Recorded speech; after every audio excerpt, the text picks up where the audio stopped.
জন্মাষ্টমী মাখন মিশ্রি ছাড়া সম্পূর্ণ ইনকমপ্লিট।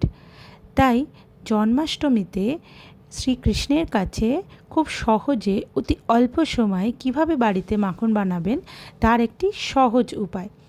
এর জন্য আমার লাগবে ঘি আর লাগবে কিছু বরফ। চলুন তবে শুরু করি।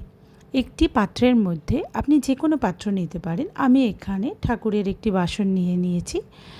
পাত্রের মধ্যে পরিমাণ মতো ঘি নিয়ে তাতে কিছু বরফ দিয়ে আমি ডলতে থাকছি।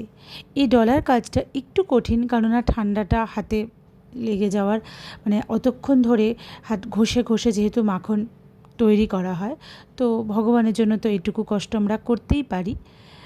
তো ওই বরফটা ডলে ডলে একদম ঘিয়ের থেকে মাখনটাকে আমরা তুলে নেব।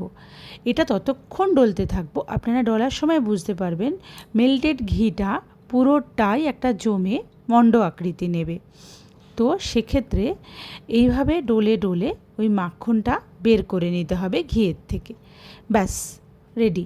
এরপর আর কিচ্ছু লাগবে না। যদি কেশর বাড়িতে থাকে অল্প একটু কেশর দেবেন, পেস্তা বাদাম থাকলে একটু পেস্তা বাদাম কাট করে ওপর থেকে ছড়িয়ে দেবেন, আর দেবেন মিশ্রি। যদি আমার কাছে পেস্তা বাদাম ওই মুহূর্তে ছিল না, তাই এখানে আমি শুধু কেশর দিয়েছি, শুধু একটু রঙের জন্য, আর দিয়েছি মিশ্রি। এটা দিয়েই আমি ভগবানের কাছে এই মাখন নিবেদন করেছি। আপনারাও বাড়িতে খুব সহজে বানিয়ে নেবেন এই মাখন মিশ্রি। আমার চ্যানেলটি ভালো লাগলে সাবস্ক্রাইব করে দেবেন আর লাইক কমেন্টও করে দেবেন।